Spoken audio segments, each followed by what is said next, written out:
Hey y'all, welcome back to my channel. Today we're going to make another casserole. This one's called chicken and biscuits casserole, and it's very similar to bubble up casserole, so let's just get started on it. Preheat your oven to 375 degrees. Get your 9x13 baking dish ready for some baking. I sprayed mine with some cooking spray. And in a large bowl, we're going to mix together 2 cans of cream chicken soup. This is the lower sodium variety. 1 cup of milk. Yeah, 1 cup of milk. I had to make sure I had that right. 1 cup of milk. 1 cup of milk.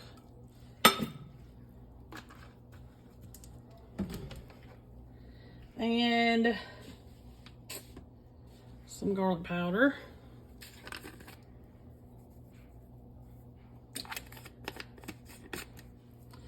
And I don't have any rotisserie chicken seasoning. Let's see if I've got some kind of all-purpose. Okay, y'all, so whenever I have a recipe that calls for a chicken seasoning of whatever sort, I use this. It's Mrs. Dash chicken. And we only need about a half a teaspoon. So we'll stick that in there real quick. Maybe a little bit more than half a teaspoon. Some black pepper.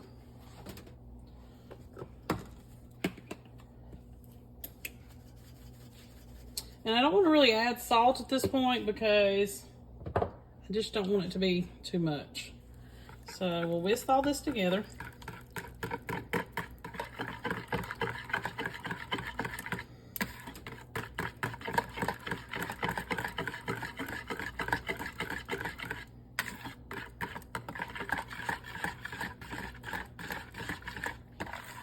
Just until you get it combined.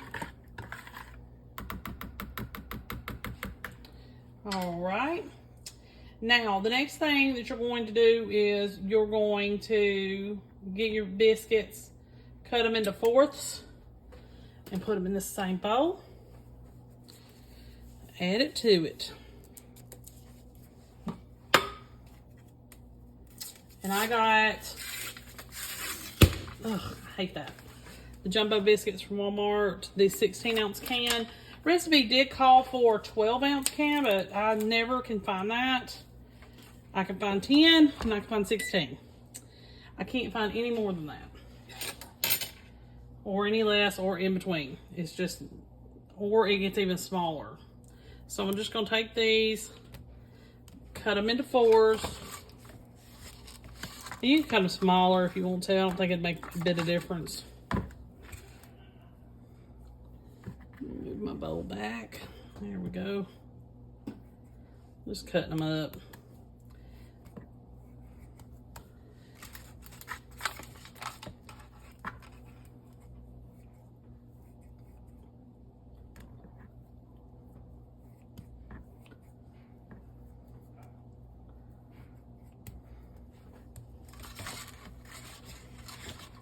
All right, I'll see you back here in a second.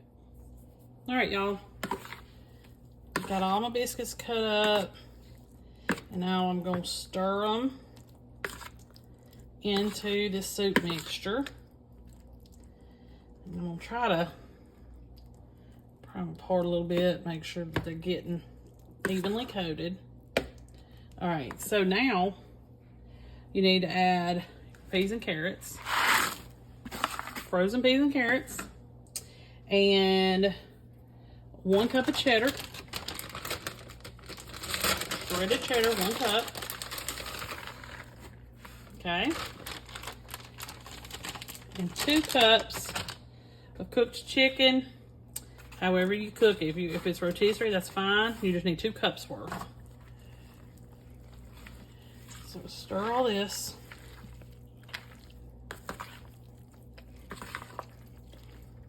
And you're going to put it in a prepared baking dish.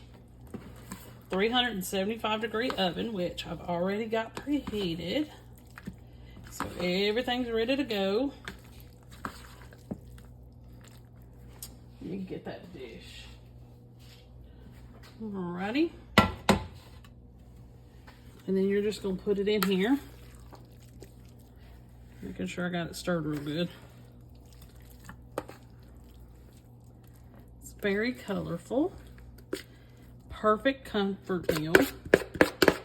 And it's a dump and go casserole because one bowl and you got everything you need all mixed together. So then I'm just gonna spread this out. Now, anybody that's ever made a bubble up casserole knows that these biscuits will puff up. They'll puff up. So if you're unsure that they're completely cooked through, you know, because of the doughy situation, just add a couple more minutes to your cook time.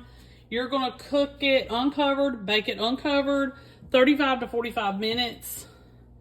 Keep up with it now. You may have to tin it with foil in case it starts to burn too fast or to get brown too fast, whichever. But yeah, it should puff up and be golden brown and bubbling around the edges, and that's how you're gonna know it's done. I'll see you back here in a little while. Okay, y'all, so this is the finished product.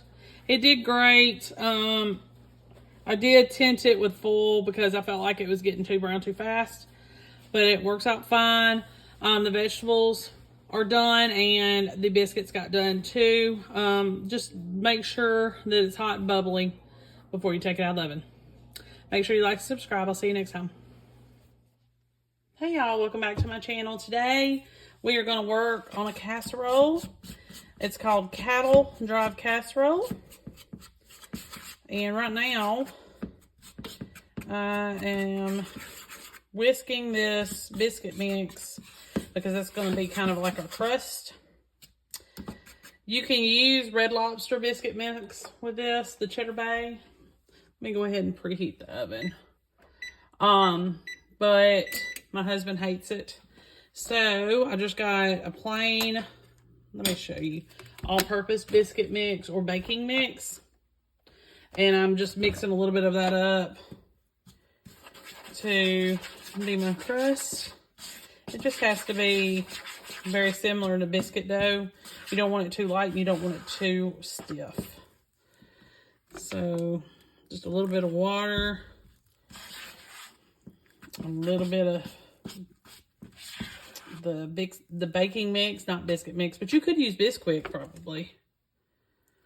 I just keep this on hand for recipes like this. And that way I won't have to use the Red Lobster stuff. I like it. So do all my kids, but my husband does not.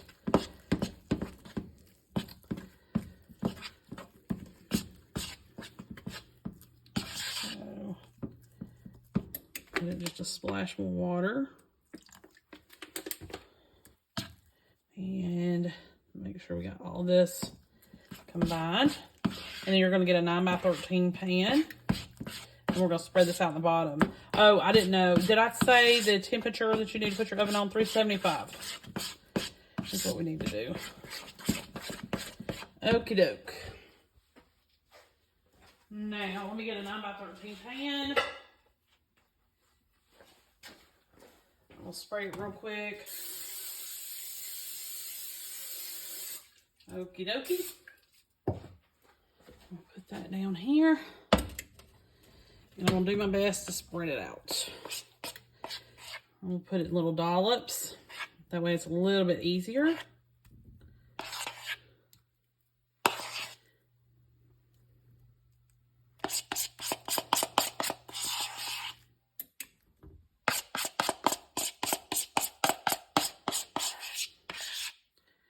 Alright, hopefully we got enough here. I wasn't trying to make it really, really thick.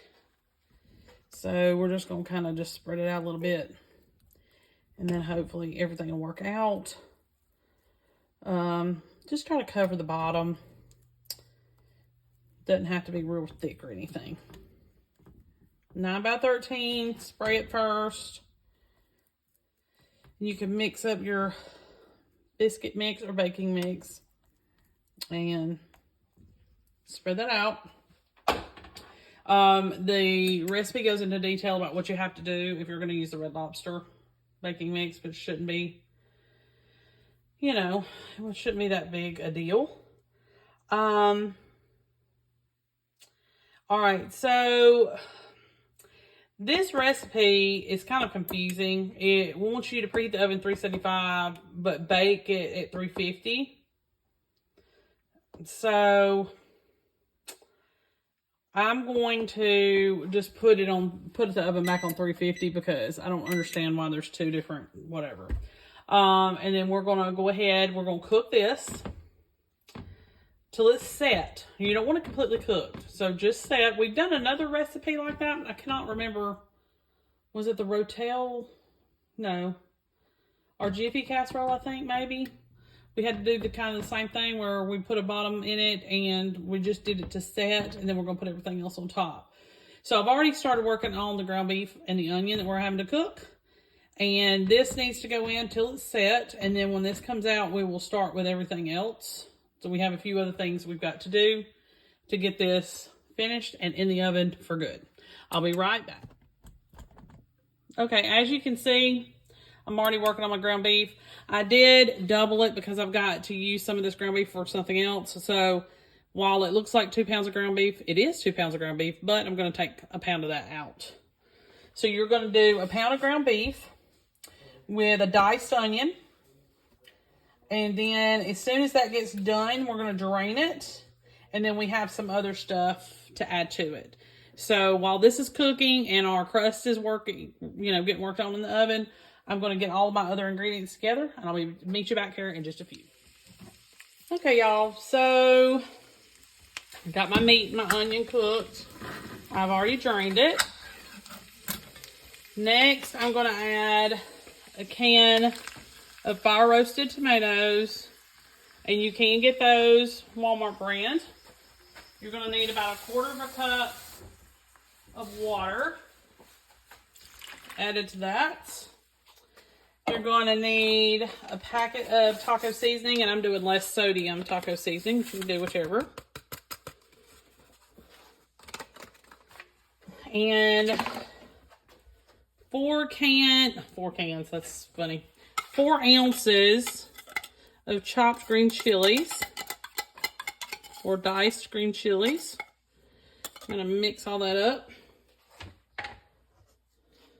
And we're mixing that with our ground beef. And we're going to simmer it for a few minutes.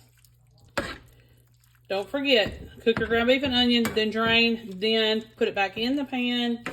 And then you're going to add all this together. And we're going to cook it down a little bit. I've already taken our little, biscuit dough crust out of the oven. My oven's still hot, so I can still put everything together. All right, so let me cook this down for just a little bit. You're going to simmer it for about 3 minutes, 3 to 5 minutes. So we're just going to let that simmer and kind of get rid of some of this liquid. So it's going to cook down some. Be back here as soon as that's ready, and then we'll go with the next step. We still got a few more things to do. Okay, y'all. So while our meat mixture is cooking, we are going to mix up our mayonnaise sour cream mixture. You're going to need a 1/2 cup of mayo, 1/2 cup of sour cream,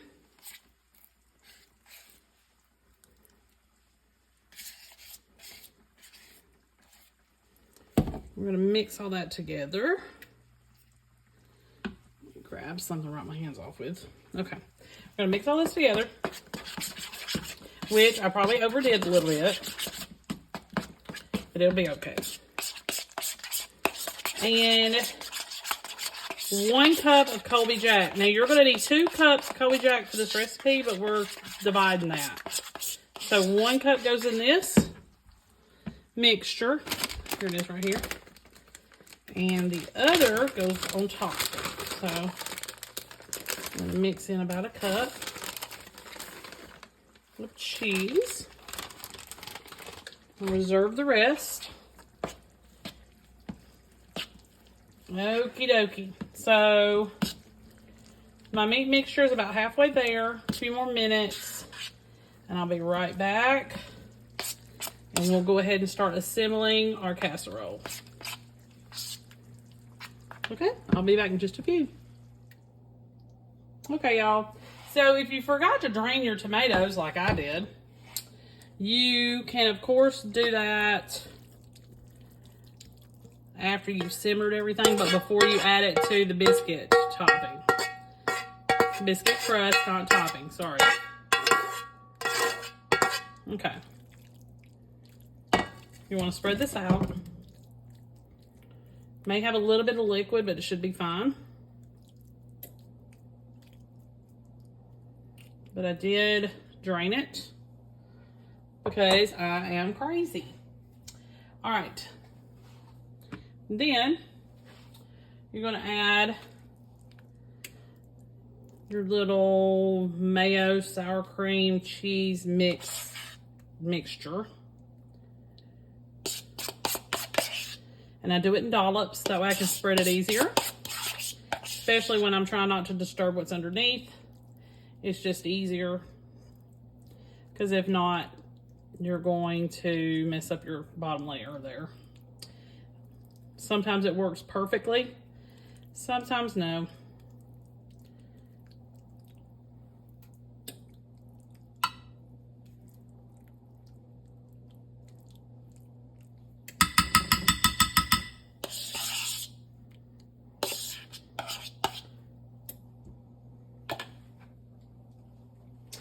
Okay.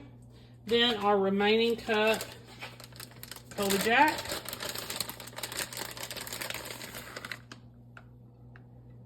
Goes on top. We're going to bake this casserole for 30 minutes or until the top is melted and it's bubbly. You're going to want to remove it from the oven and let it sit for about 5 minutes before you cut into it.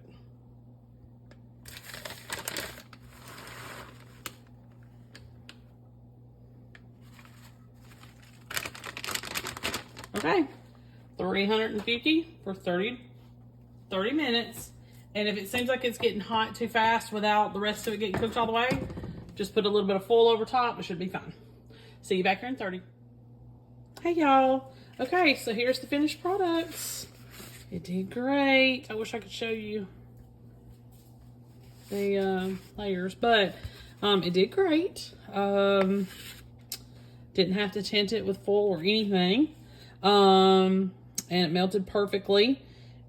You need to make sure that your bottom crust, or the crust, gets done all the way. That would be a concern.